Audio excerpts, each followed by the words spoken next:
পারবে। এটা অবশ্যই তোমরা চেনো, এটা হচ্ছে স্টার ফুল বলে। এটা দিলাম, এটা দিলে ভাই একটা আলাদা একটা সুন্দর গন্ধ, এই ফুলটা দিয়ে একটা আলাদা না একটা মিষ্টি গন্ধ বেরোবে চালটা দিয়ে, তোমরা দিলে বুঝতে পারবে।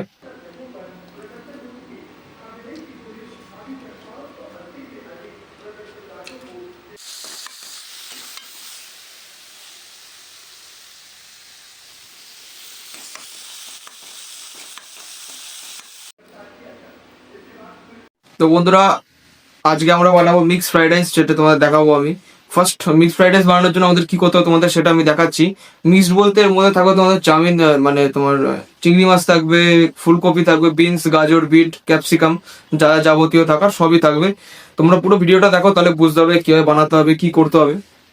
তোমাদেরকে আমি দেখাচ্ছি, আশা করি ভালো হবে। আগেও বানিয়েছিলাম, ভালো হয়েছিল, ভিডিও করতে পারিনি, কিছু কারণের জন্য করতে পারিনি। তো ফার্স্ট আজকে আমরা এখানে করার জন্য এই যে চাল নিয়ে নিয়েছি। চালটাকে ফার্স্ট আমরা ভিজাবো, ভিজানোর পরে চালটাকে একটুখানি ভিজিয়ে রাখবো আমরা 1 ঘন্টা থেকে যতক্ষণ তোমরা ভিজিয়ে রাখতে হবে। জাস্ট বয়েল করবে না, শুধু নর্মালি এরকম ভাবে, এই যে নর্মালি তোমরা এরকম ভাবে ভিজিয়ে রাখবে, তাহলে চালটা আরো ভালো হবে। আর চালটাকে বানানোর প্রসেসিংটা তোমরা দেখো, তাহলে বুঝতে পারবে চালের মধ্যে কি কি দিচ্ছি আমি।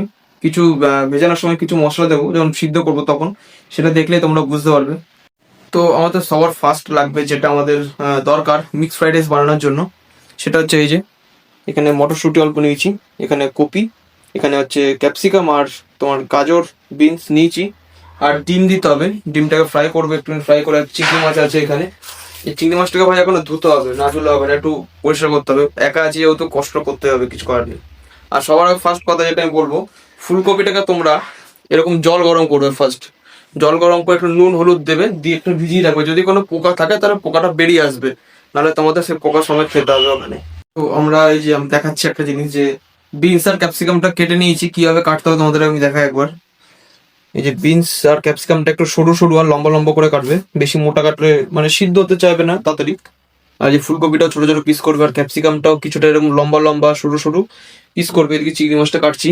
আর ফার্স্টে মটরশুঁটিটা দিয়ে দিয়েছি, কারণ মটরশুঁটিটা শক্ত, তো ওই জন্য মটরশুঁটিটা আগে দিয়ে দিয়েছি। এবার আস্তে আস্তে এর মধ্যে নুন দিয়েছি একটুখানি, যাতে ভালো নুনটা হয় ভেতরে ঢোকে, নুনটা সিদ্ধ হওয়ার সময়। এটা সিদ্ধ করার কারণ, যখন আমি ভাজবো তাহলে আমার কম ভাজতে হবে, তাহলে ভালো হবে জিনিসটা আরো। তো এই যে